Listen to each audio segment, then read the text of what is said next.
Houttuynia Cordata. How would you pronounce this name? This is Houttuynia or Houttuynia Cordata to give it its fuller name. It is really attractive for its variegated heart-shaped leaves, which have red perimeters changing to yellows and greens as you look towards the centre of the leaves. As well as this, Houttuynia has small white flowers.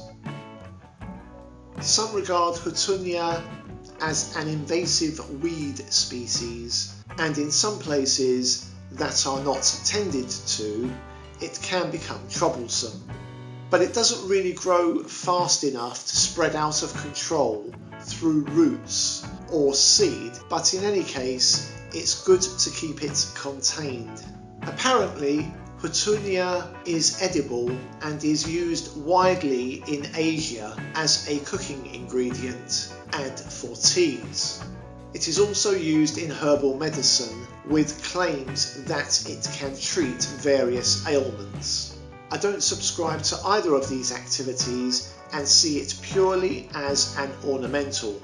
I've had Houttuynia for a couple of years now and really like the colours of the leaves. I've managed to place it in 3 places.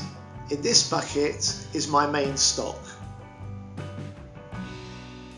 This bucket is in my front garden.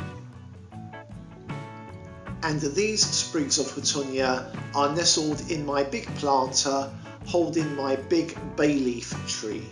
It's a really nice plant to have for decorative purposes. A couple of cautions though. Like I previously said, keep it in a container. The second thing is, in winter it dies back completely and then grows back the following spring. Because of this, make sure you have clearly labelled where it is, otherwise you might end up accidentally discarding it, as I nearly did this spring. And that is Houttuynia Cordata. Thanks for watching, see you again next time.